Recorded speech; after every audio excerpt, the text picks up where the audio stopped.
Saint Patrick, nous aimons le penser, appartient à l'Irlande.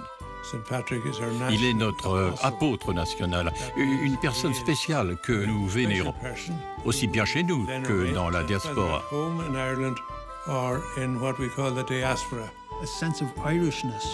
Le sens de l'identité irlandaise est centré sur Patrick. Dans le monde entier, les gens de toutes religions et les laïcs, qui ont en commun un héritage irlandais, célèbrent la fête de Saint Patrick. Il y a toutes sortes de festivités. La question est comment revenir à l'authentique Saint Patrick. Il est l'apôtre des Irlandais.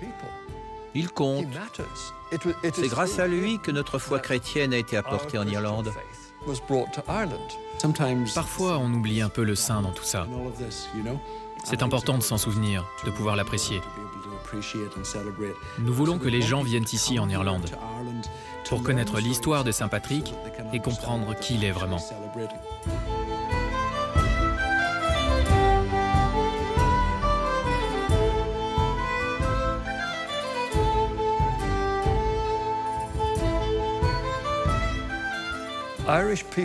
Les Irlandais chérissent Saint Patrick car il est le saint fondateur du christianisme en Irlande.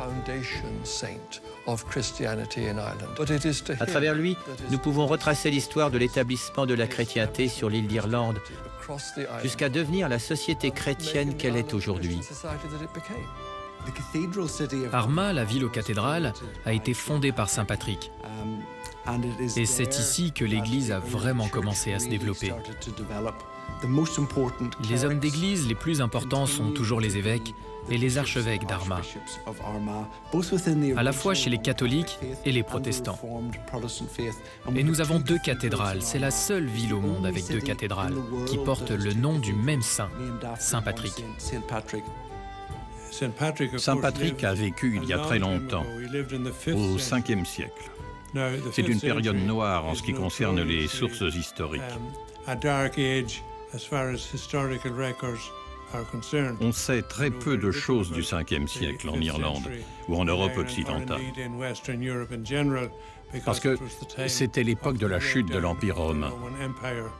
La difficulté avec Patrick est de différencier la réalité et les légendes. Et comme c'était il y a très longtemps, c'est presque impossible. Ce qu'il y a de merveilleux avec Patrick, c'est que l'on a 2 extraits de ses propres écrits qui émergent de sa propre vie. Et ces écrits nous disent quelque chose de sa mission en Irlande. Voici le livre d'Armagh, un manuscrit du Xe siècle. Ce livre en cuir est un fac-similé. L'original est au Trinity College à Dublin. La chose la plus importante à propos du livre d'Armagh est qu'il contient la plus ancienne copie que nous avons de la confession de Saint Patrick. Patrick a écrit 2 lettres, la confession et la lettre à Coroticus.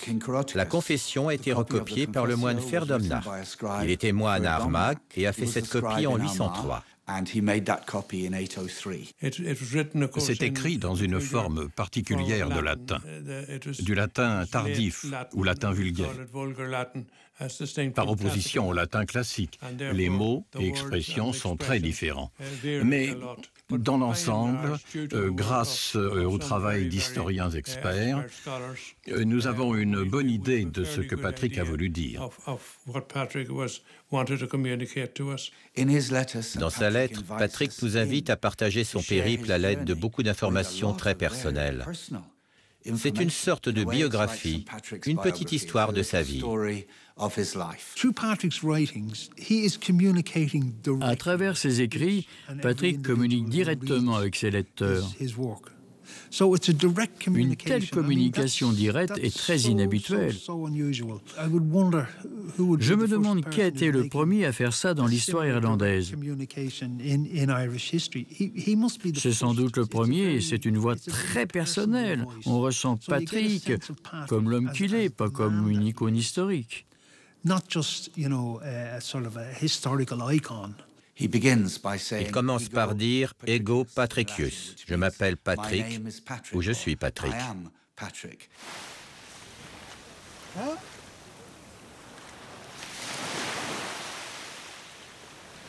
Il est né dans un lieu appelé Banavent-Taburniae, que personne n'a jamais vraiment réussi à localiser.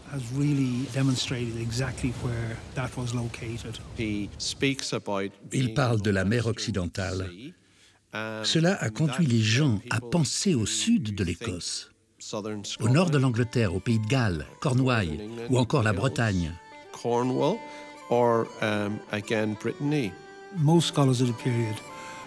La plupart des spécialistes de la période penchent pour le Pays de Galles. Patrick était le fils d'un officier romain aisé, apparemment un collecteur d'impôts. Son grand-père était prêtre, un converti. Il appartenait à la communauté chrétienne 2 générations avant Patrick. Donc, quand Patrick nous dit qu'il a été élevé en chrétien, on peut le croire sur parole. Il a grandi dans un environnement aisé. Il mentionne dans ses écrits que sa famille avait des servants et des servantes. Il semble donc avoir eu une enfance plutôt facile. Il dit lui-même que bien qu'élevé comme chrétien, il s'est éloigné de la foi. Il nous dit qu'il n'a pas été un chrétien assidu dans sa jeunesse, comme beaucoup d'entre nous.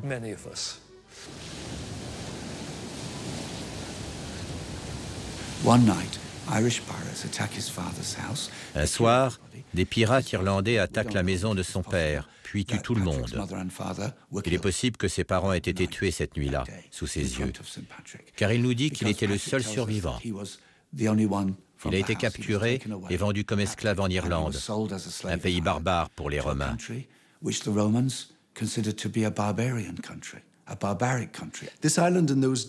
Ils appelaient cette île Hibernia. C'était une croyance romaine. Ça voulait dire le pays de l'hiver perpétuel.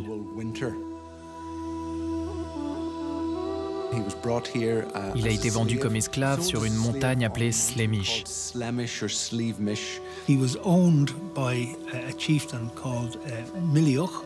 Il appartenait à un chef de clan nommé Miliuk, qui l'envoyait dans la montagne garder les animaux, du mouton, du bétail et probablement des cochons.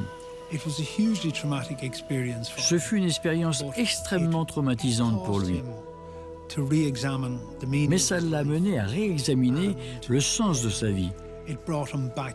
Cela l'a ramené vers sa foi en Dieu. Il nous dit lui-même qu'il priait jusqu'à 100 fois par jour, et la nuit aussi, par tous les temps, sous la pluie, sous la neige, dans le froid qu'il ne sentait pas, parce que le feu brûlait en lui.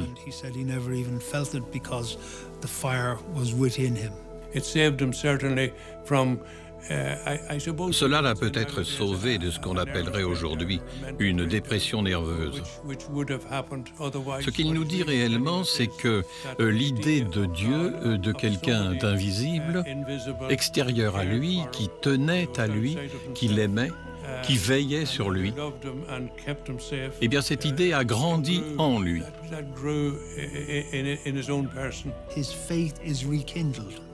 Sa foi s'est rallumée et il a développé sa croyance en Dieu. Ce qui ressort de tous les écrits de Patrick est son intense croyance en Dieu.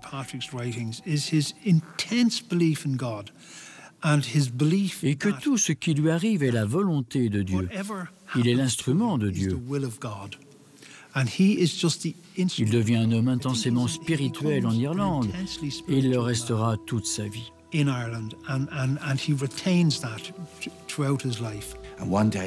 Une nuit, il entend en rêve la voix d'un ange qui lui dit qu'il est temps de s'enfuir, de rentrer chez lui. L'ange lui dit que son bateau l'attend. Il voyage du nord-est au sud-est du pays. C'est un très long voyage à travers le pays. Il a traversé de nombreux territoires sans aucune protection. En fait, il aurait pu se faire tuer. Un voyage très dangereux. En arrivant, il trouva un navire prêt à partir.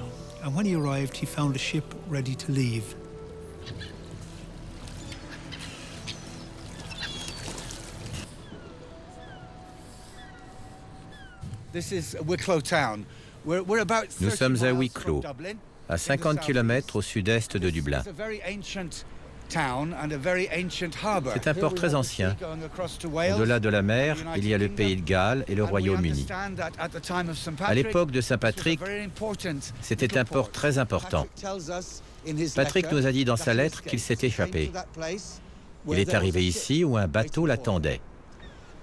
Il est possible que le navire se soit trouvé ici, sur la rivière Dee, à Wicklow. Il a fini par être autorisé à embarquer sur le navire. C'est un bateau de commerce. On comprend qu'il transportait des chiens, des gros chiens loups irlandais, dont les Romains raffolaient. Ce petit port, à la fin de la période romaine, vers 400 après Jésus-Christ, était un port important pour le commerce avec le continent. Patrick nous dit que quand il a quitté l'Irlande, le bateau a navigué pendant 3 jours et 3 nuits. Il ne nous a pas dit où il est allé. Peut-être en Grande-Bretagne, peut-être sur le continent, en Bretagne, à Saint-Malo, Cancale. On pense que le navire a fait naufrage au nord des côtes françaises. Ils ont commencé à mourir de faim. Les marins ont prié leur dieu païen sans succès. Ils ont demandé à Patrick de prier son étrange dieu chrétien. Patrick prie, des cochons apparaissent. Les marins sont très impressionnés et décident de se convertir au christianisme. Depuis, Patrick est le saint patron des pêcheurs français. Il a toujours eu un lien avec la France. Depuis quelques années, on a été contacté par des Irlandais et des Américains qui viennent depuis 2-3 ans à la Bonabant, qui est une partie de la Gouanière, sur les traces de Saint-Patrick, en pèlerinage, parce qu'il y a un livre qui est sorti en langue anglaise et qui émettrait l'hypothèse, ça n'est qu'une hypothèse, hein, pour l'instant c'est des recherches, que Saint-Patrick serait passé à Bonabant. C'est un peu l'objet de notre association, c'est la redécouverte. On ressort un dossier qui avait été un peu enterré. Vraisemblablement, Saint-Patrick a accosté en Gaule. Alors, où exactement? On pense que c'est plutôt à Saint-Malo. Saint-Malo n'étant pas, à l'époque, n'existait pas. C'était Alette, c'était Cancale. Le grand port, à l'époque, c'était Cancale. Donc, il a pu effectivement accoster à Cancale, ce qui correspondrait d'ailleurs à ce qu'il écrit par rapport au nombre de jours passés sur mer. Effectivement, tous autour de la table, nous pensons qu'il y a eu une partie de la vie de Saint-Patrick qui s'est déroulée en Gaule.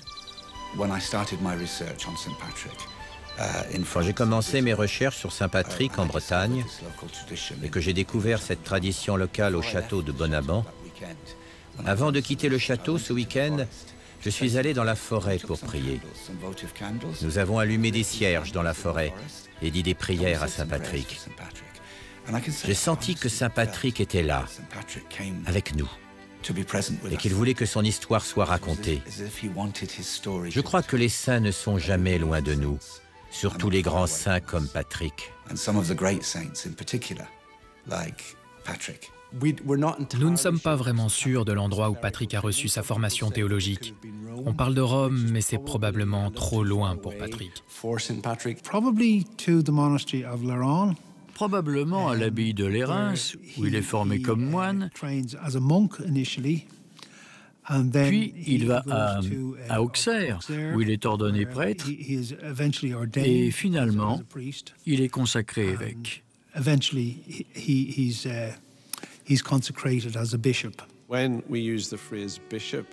Quand on entend le mot évêque, on a une vision du XXIe siècle ou une vision du Moyen Âge.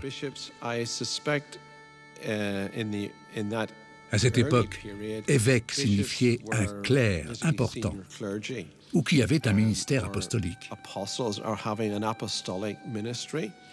Il faut s'imaginer un missionnaire plutôt qu'un évêque d'aujourd'hui. Une fois rentré chez lui, il a senti un appel à revenir comme missionnaire.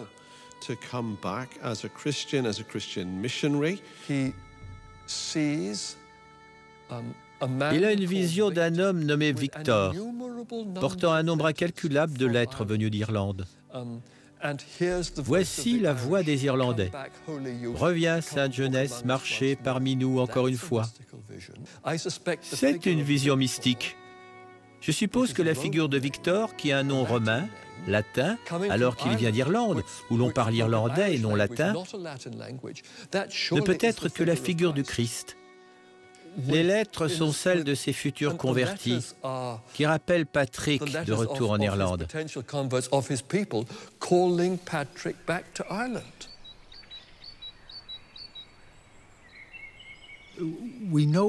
On sait que quand Patrick est revenu en Irlande, il y avait déjà des communautés chrétiennes. Mais Patrick semble aller dans des régions du pays encore païennes, qu'il connaissait depuis l'époque où il était esclave. Il s'engage dans un processus actif de conversion, parallèlement au travail d'organisation de l'Église. Les conversions tiennent une grande place dans son activité. Mais il se réfère aussi au grand nombre de prêtres qu'il a ordonnés. Visiblement, il met en place une structure d'église.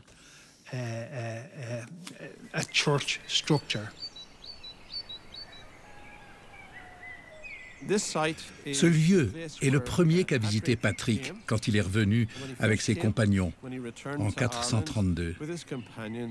Il a accosté à 3 km d'ici, sur les côtes de Strangford Lough, qui est une voie navigable intérieure. Il a rencontré le chef de clan local qui lui a donné une grange. Le mot irlandais pour grange est « Saul », qui a donné le nom anglais « Saul ». Patrick et ses compagnons se sont installés ici. C'est probablement le site de la première église irlandaise. À partir d'ici, Patrick s'est rendu dans différentes régions de l'Irlande. L'église actuelle a été construite en 1933, à l'occasion du 1500e anniversaire de la venue de Patrick et en mémoire des différentes églises qui ont existé sur ce site. Cette église, de forme inhabituelle, est dans le style des églises celtiques. Bien qu'en granit, alors que les églises celtiques étaient en bois, à côté, il y a une tour ronde, elle-même caractéristique de l'époque celtique primitive. À l'intérieur, la conception est très simple. Elle rappelle la foi simple des églises celtiques primitives. C'est une église vivante dans laquelle on célèbre tous les dimanches. Les chrétiens de confessions différentes viennent prier ici, se souvenant qu'au cours des siècles, les gens sont venus prier sur ce site. Ce vitrail nous dit beaucoup de l'histoire de Patrick. La première chose à noter est que Patrick porte une toge bleue. Beaucoup de gens aujourd'hui pensent que Patrick portait du vert, parce que tout ce qui est irlandais est vert. Mais sa couleur traditionnelle est le bleu. Cela l'associe plus à Marie qu'à l'imagerie traditionnelle irlandaise. Il tient une Bible dans sa main et la crosse, symbole de son ministère épiscopal. On peut lire 432, date de son retour en Irlande, et 1933, date de la construction de l'église. Au-dessus de son épaule, on voit la voile du bateau dans lequel il est arrivé avec ses compagnons. En haut du vitrail, on voit le Saint-Esprit plongé. En dessous, on voit un feu qui symbolise la colline de Slane, où Patrick a allumé le feu pascal, la lumière du Christ en Irlande.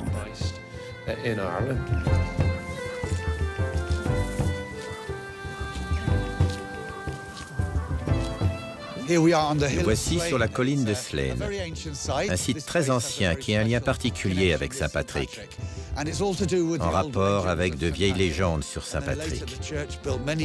Plus tard, l'Église a construit de nombreux édifices ici, ainsi qu'un monastère très important. Dans la légende, c'est ici, sur la colline de Slane, que Patrick allume le premier feu pascal. installant le christianisme en Irlande. Toujours dans la légende, cela lui a tiré des ennuis parce que les druides ont dit au roi « Nous avons vu ce feu, cette lumière nouvelle, et si nous ne l'éteignons pas, elle se répandra dans tout notre pays. » Les druides et le roi arrivèrent et montèrent sur la colline. Ils virent Patrick et ses 12 compagnons. Puis soudain, Patrick se transforma en cerf et disparut dans la forêt. C'est pour cela que la prière de Saint Patrick, la cuirasse de Saint Patrick, s'appelle aussi le cri du cerf. Elle saisit magnifiquement la spiritualité de Saint Patrick. Et ce moment de l'histoire où l'on passe de la tradition païenne à la tradition chrétienne, du culte du soleil au culte de Jésus-Christ, Fils de Dieu. J'aimerais lire un ou deux versets de ce poème. Je me lève aujourd'hui par la force de Dieu pour me guider, la puissance de Dieu pour me soutenir, la sagesse de Dieu pour me guider, l'œil de Dieu pour regarder devant moi, la parole de Dieu pour parler pour moi, la main de Dieu pour me protéger. Très jolis mots de la spiritualité de Saint Patrick. Et le poème se termine par ces mots, très beaux eux aussi. Le Christ avec moi, Christ devant moi, Christ derrière moi, Christ en moi, Christ au-dessous de moi, Christ au-dessus de moi, Christ à ma droite, Christ à ma gauche, Christ lorsque je me couche, Christ lorsque je m'assois, Christ lorsque je me lève, Christ dans le cœur de tout homme qui pense à moi, Christ dans l'esprit de tout homme qui parle de moi. Nous devons remercier Dieu pour Saint Patrick, mais peut-être le plus important est de se souvenir de son esprit authentique. Si nous pouvions saisir ne serait-ce qu'une toute petite partie de sa spiritualité, alors cette lumière, ce feu viendrait dans notre propre cœur, comme la beauté de ce soleil qui se lève ce matin sur la colline sacrée de Slane.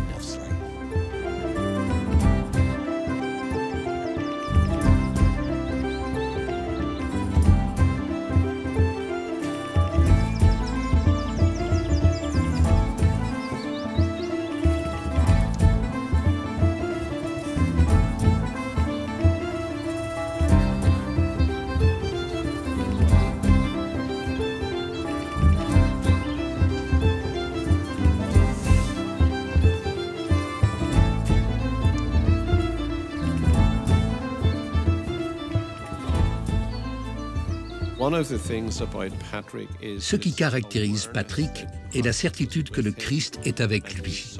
Il voyait l'œuvre du Christ dans tout ce qui se produisait. Je pense qu'aujourd'hui, les chrétiens peuvent puiser une inspiration dans cela, se rendre compte que Dieu est à l'œuvre dans le monde qui nous entoure et à travers les gens qui nous entourent.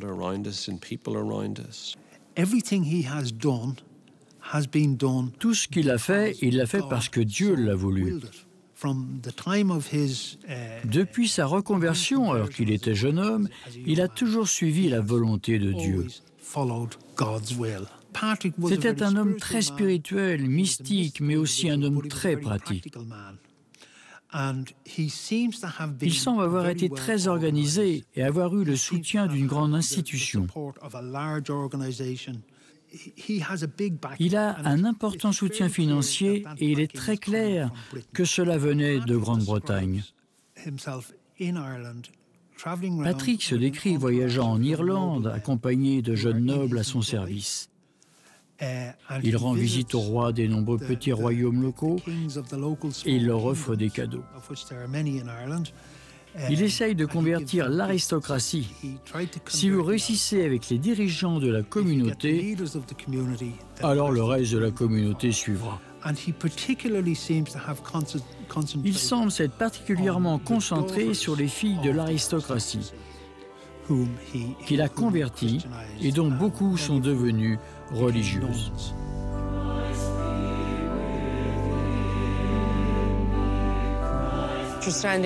Nous nous trouvons sur le rocher de Cashel, plus connu sous le nom de rocher de Saint Patrick, car Patrick est venu ici en 450. Cette chaîne de montagnes s'appelle la montagne du morceau du diable. Une légende raconte que Saint Patrick et le diable se sont disputés sur cette montagne. Ils ont eu une querelle à propos du christianisme et le diable a essayé de chasser Patrick hors d'Irlande. Ils se sont poursuivis à travers la campagne. Le diable a décroché un morceau de la montagne et l'a lancé ici pour essayer d'atteindre Patrick. C'est sur ce rocher de calcaire que nous nous trouvons aujourd'hui. Le seul problème est que ce rocher est en calcaire alors que la montagne est en grès.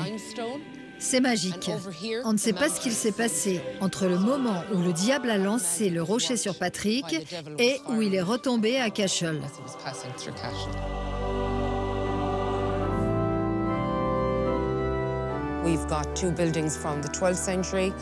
Nous avons deux constructions du XIIe siècle, une cathédrale gothique du XIIIe siècle, deux monuments du XVe siècle, la résidence de l'évêque et le hall des choristes. Nous sommes sur un site ecclésiastique.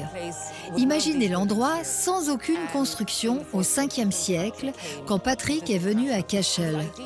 Son idée était de rendre visite au roi de Munster. À l'époque, le Munster était une province irlandaise comme aujourd'hui, mais elle englobait tout le sud de l'Irlande. Cashel était comparable à Tara au nord.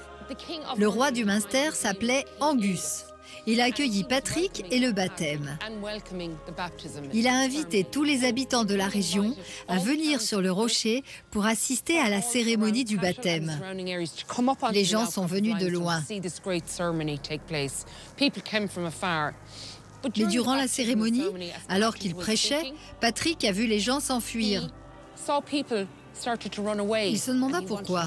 Il remarqua alors qu'il venait de transpercer le pied du roi avec sa crosse. Le roi ne bougeait pas et endurait la douleur car il pensait que c'était comme ça qu'on devenait chrétien, que ça faisait partie de la cérémonie du baptême.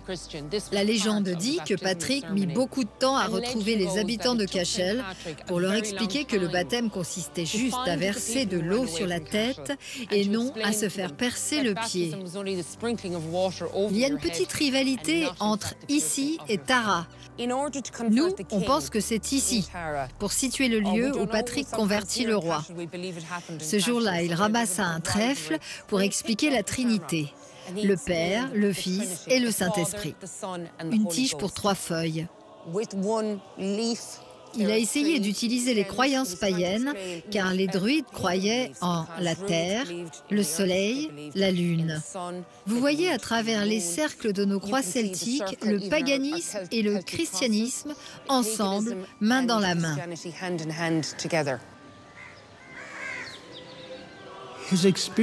Son expérience comme esclave lui a donné une connaissance de la langue irlandaise, donc il pouvait communiquer quand il est revenu comme missionnaire. Ça a été très important. Cela lui a aussi donné une compréhension des croyances païennes des Irlandais et comment la société était construite. Il a utilisé ses connaissances pour communiquer son message efficacement et convertir les Irlandais au christianisme. C'est pour ça que vous avez cette histoire de Patrick se rendant à Tara pour discourir avec le haut roi Léra. Et la rivalité avec les druides, qui est bien sûr basée sur la rivalité entre Moïse et les prêtres du Pharaon, c'est très biblique. On Moses' competition with the priests of the Pharaoh. It's all very biblical. This is the hill of Tara. Voici la colline de Tara, le centre de l'ancienne Irlande, le lieu où les anciens hauts rois d'Irlande avaient leur palais de bois. C'est un endroit plein de légendes et de magie.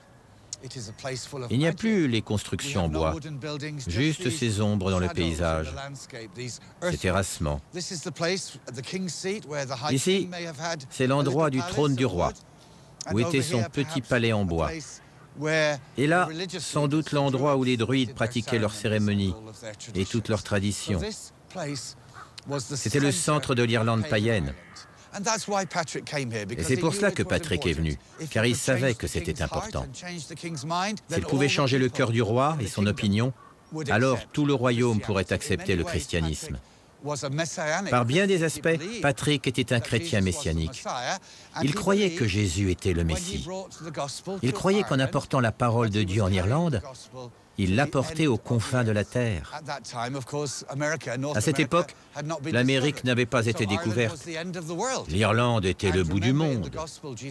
Et dans les évangiles, Jésus dit à ses disciples, « Allez porter ma parole jusqu'aux confins du monde. » Quand Patrick est venu ici, en Irlande, peut-être que quand il est venu à Tara, chez le roi, il réalisa que son œuvre était presque terminée, car il avait fait ce que Jésus avait voulu qu'il fasse. Il avait porté l'Évangile jusqu'aux confins de la terre, à l'endroit au-delà duquel personne ne vit.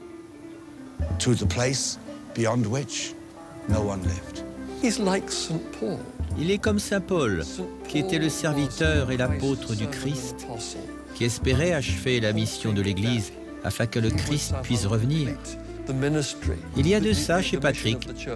Il y a cette note apocalyptique dans ses écrits. Cela peut nous sembler étrange aujourd'hui, mais c'était caractéristique de la foi chrétienne de son temps.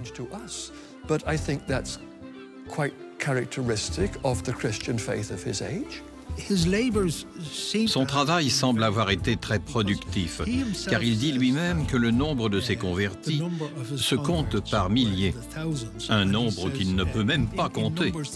Il a eu visiblement un succès considérable. Ses écrits sont remplis de cette servitude pour le Christ, et c'est la source de son autorité. À travers Patrick missionnaire, c'est l'autorité du Christ lui-même. Le mot confession est intéressant, confessio en latin. Saint Augustin l'a utilisé aussi. Cela ne signifie pas la confession telle qu'on la comprend. Aller dans une boîte en bois, parler à un prêtre pour faire une confession en privé. Au 5e siècle, en latin, une confession est une action de grâce pour les présents reçus de Dieu. Une manière de dire merci, de témoigner de sa foi. Patrick montre une grande humilité quand il dit « Je suis un pécheur grandement méprisé par beaucoup. Je suis le moindre des fidèles. » Il ne prétend pas être saint ou avoir quelque chose de spécial. Il termine sa confession en disant « Ceci est ma confession avant que je meure. » En d'autres termes, tout dans ma vie est cadeau de Dieu. Après la mort de Patrick, il y a une période de 200 ans pendant laquelle on n'entend pas parler de lui. Il n'apparaît nulle part. Les saints hommes de l'époque, comme Colomban, qui est un saint extraordinaire, mentionnent un certain Patrick, mais on n'est pas sûr que ce soit bien lui, étant donné la façon dont ils en parlent.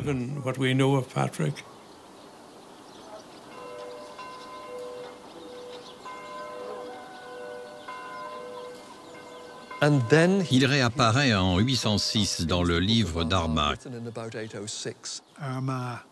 Armagh devient alors le centre de la tradition patricienne. Les moines d'Armagh ont développé un intérêt certain pour Patrick et se sont mis à promouvoir sa vie, sa mémoire et ce qu'il a réussi à faire. Il a pris de l'importance dans leur monastère et leur tradition. C'est ça qui a contribué à le rendre célèbre.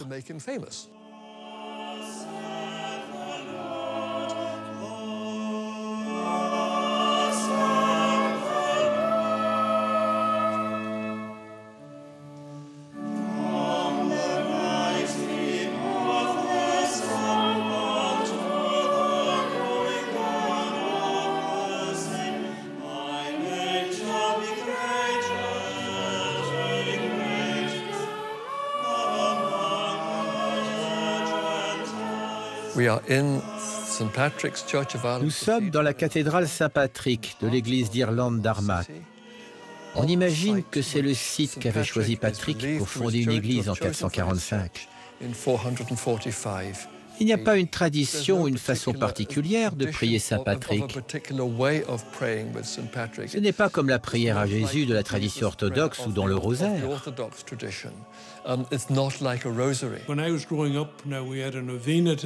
Quand j'étais jeune, il y avait une neuvaine à Saint Patrick, 9 jours avant la fête.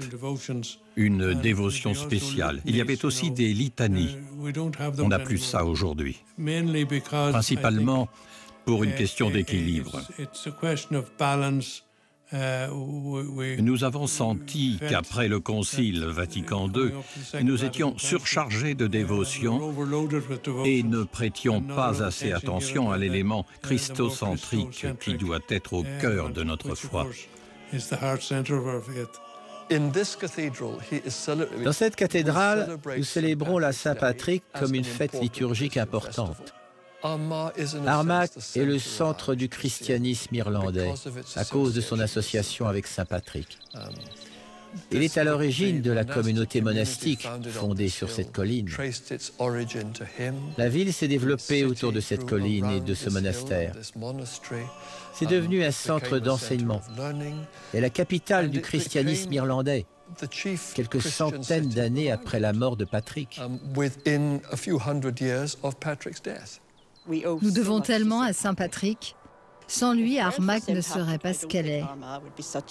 Nous sommes si fiers de ce magnifique monument qui se dresse sur la colline qui surplombe la ville. Il est unique. Tous les gens qui viennent ici sont très impressionnés. Moi, je ne cesse de m'émerveiller devant les magnifiques sculptures, les œuvres d'art et la beauté de ce splendide monument. Les deux cathédrales sont très belles. On constate un contraste dans leurs architectures, ce qui les rend encore plus intéressantes. Sur l'autre colline, la cathédrale catholique romaine est magnifique aussi. Mais c'est un bâtiment plus moderne. Celui-ci est plus ancien.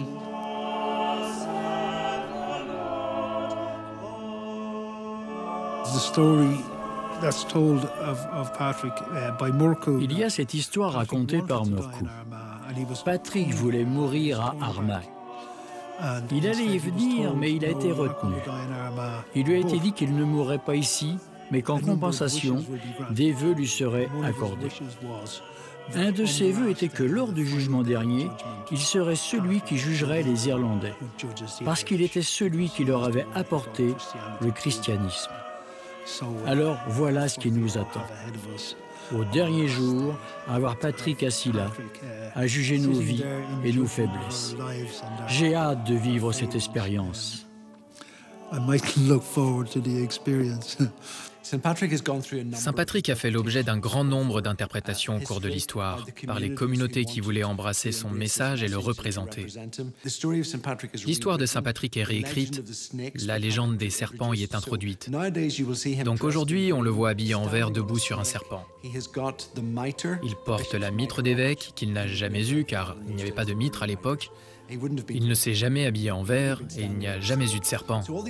Toutes ces représentations se sont rajoutées pour que l'on puisse comprendre et accéder à son message au cours des siècles.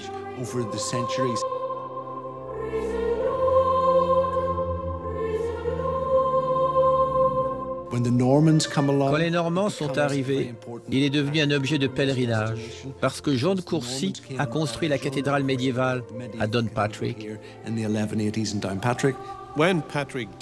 Quand Patrick est mort, la tradition dit qu'il a été enterré sur la colline de Down, sur laquelle se trouve aujourd'hui la cathédrale. Ensuite, il y a eu une abbaye augustinienne.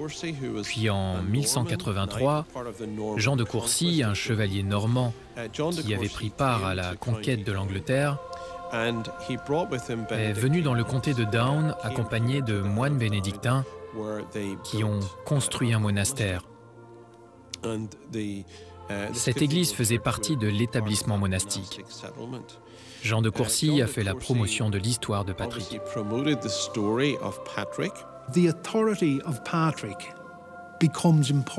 L'autorité de Patrick devient importante comme approbation d'un pouvoir politique. C'est intéressant car les Anglo-Normands, comme Patrick, étaient des étrangers. Patrick était un étranger en Irlande, ils étaient des étrangers en Irlande. Mais ils sont chrétiens comme les Irlandais. Patrick devient alors une force qui unit deux cultures chrétiennes différentes. Nous sommes ici sur ce qu'on appelle la tombe de Saint Patrick. Pour être honnête, Patrick a été enterré sur la colline de Down il y a 1500 ans. Et c'est quasiment impossible de savoir exactement où il a été enterré, étant donné qu'il y avait plusieurs églises, abbayes et monastères sur ce site. Cette pierre a été posée ici comme symbole du fait que Patrick a été enterré sur la colline d'Aon. Mais on ne peut pas être plus précis que cela. La tradition dit aussi que les reliques de Sainte Brigitte et Saint Colomban ont aussi été enterrées sur la colline d'Aon. Pour des siècles, les gens ont essayé d'identifier leur tombe, mais il n'y a aucune preuve de l'endroit où elle se trouve. Cette pierre est symbolique de leur présence ici. Saint Bridget is a contemporary of Saint Patrick. Sainte Brigitte est contemporaine de Saint Patrick. Mais Brigitte est aussi une déesse celtique païenne. Le culte de la déesse païenne a été remplacé par le culte de Sainte Brigitte, la chrétienne. The Christian Bridget, who takes over that cult, established a very powerful monastery. Elle a fondé à Kildare un monastère très puissant qui a concurrencé celui d'Armagh pour le titre de capitale de l'Église d'Irlande. Colomban, lui, a fait édifier un grand nombre d'églises en Irlande. Mais il a aussi fondé une église majeure sur l'île d'Iona, au large de l'Écosse, à partir de laquelle l'Écosse et le nord de l'Angleterre ont été rechristianisés. Et cet élan missionnaire s'est répandu jusque sur le continent. Il semble avoir été un personnage extraordinaire, très différent de Patrick. Mais il a laissé une immense empreinte sur l'Église irlandaise. Les plus grands monastères fondés en Irlande sont liés à Saint Colomban. Le culte des saints se développe principalement sur les lieux où ils sont enterrés. Les tombeaux des saints étant perçus comme très importants, ce sont des lieux où les gens venaient et continuent de venir en pèlerinage. En Irlande, il y a beaucoup de lieux sacrés associés à des pèlerinages. Il y a Croagh Patrick, que des milliers de personnes gravissent chaque mois de juin. C'est une montagne au sud du comté de Mayo, au sud de la baie de Clew, dans l'ouest de l'Irlande. Qu'on la regarde de l'est ou de l'ouest, c'est toujours un cône presque parfait. C'est un pèlerinage chrétien depuis des centaines d'années. Le jour où on gravit la montagne est le jour de la fête celtique de la récolte, l'Unasa. C'est une tradition qui remonte à très loin, probablement le néolithique, certainement l'âge de bronze. Lors de la fête de l'Unasa, les gens montaient pour communiquer avec le dieu du soleil. On a donc une tradition patricienne qui prend le relais d'une tradition païenne du culte du soleil. Selon la tradition, Patrick aurait gravi la montagne et comme le Christ, y aurait passé 40 jours et 40 nuits. Il y aurait affronté des démons païens et tué un monstre. Des églises ont été construites le long de l'ancienne route païenne vers le sommet. La difficulté est d'escalader la montagne, mais 30 à 40 000 personnes le font chaque été. L'archevêque local célèbre une messe au sommet à midi. De là-haut, par temps clair, il y a une vue magnifique sur la côte et sur les îles. C'est un pèlerinage qui est assez dangereux, car c'est une montagne escarpée avec des cailloux qui glissent. Les gens le font comme une expérience spirituelle. C'est une sorte de mortification de la chair qui fait partie de la tradition de Saint Patrick. Certains escaladent Croagh Patrick pieds nus.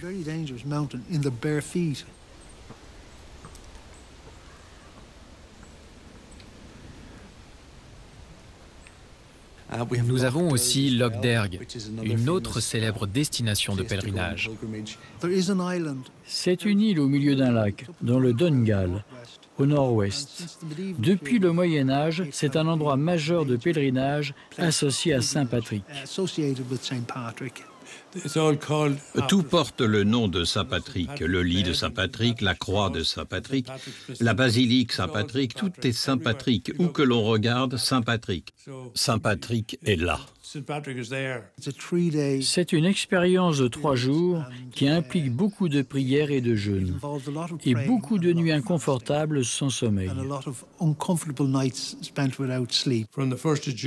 Du 1er juin au 15 août, chaque été, les gens arrivent sans réserver.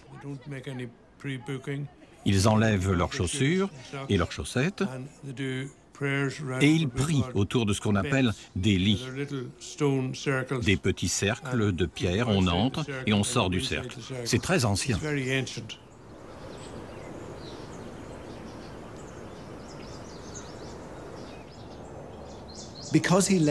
Parce qu'il a laissé des écrits, les moines qui lui ont succédé ont pu le lire et s'inspirer de sa foi. Nous sommes dans un très ancien site monastique irlandais, Monaster Boys. Aujourd'hui, c'est un vieux cimetière plein de magnifiques tombes. Mais à l'origine, c'était un très ancien monastère irlandais, dédié à Sainte Buit, une sainte irlandaise du VIe siècle. Au milieu de ce site, nous avons une autre croix celtique qui date de 850 ou 900 après Jésus-Christ. Elle a été sculptée à l'époque et n'a jamais bougé. Elle était là à l'époque du monastère, il y a plus de 1000 ans.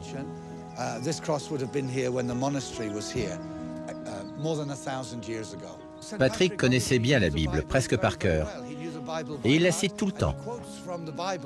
Donc le cadeau que Saint Patrick a laissé est celui de la spiritualité de la Bible. Dans les années après sa mort, son héritage fleurit. Et on en a un bel exemple ici, sur ce côté de la croix, le Nouveau Testament, l'arrestation de Jésus et la crucifixion de l'Évangile selon Saint Jean. De l'autre côté, nous avons l'Ancien Testament. Il y a beaucoup de croix en Irlande. Environ 120 ont traversé les siècles jusqu'à nous. Celle-ci est sans doute la plus belle. On l'appelle le joyau de la couronne. Depuis Vatican II, on met beaucoup l'accent sur les Écritures saintes dans notre Église. C'est totalement nouveau dans notre pays. Quand nous étions jeunes, on considérait que la Bible était à l'usage des protestants. Alors que maintenant, non seulement on l'accepte, mais on lui donne une place centrale.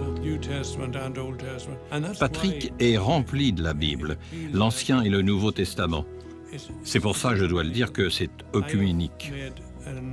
Je me suis fait un grand nombre d'amis religieux dans l'Église protestante. Et ça, grâce à la confession de Patrick.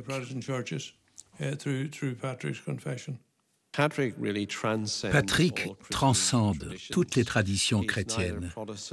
Il n'est ni catholique, protestant ou orthodoxe. Il est avant tout un chrétien. Et je trouve ça très important, car nous travaillons ici de manière œcuménique. Nous voyons en Patrick quelqu'un qui transcende toutes les divisions du XXIe siècle. Nous pouvons tous nous tourner vers Patrick au-delà des divisions de l'Église, au-delà de nos différences spirituelles, au-delà de nos traditions différentes, et trouver en lui une figure commune à travers laquelle on se tourne vers Jésus lui-même.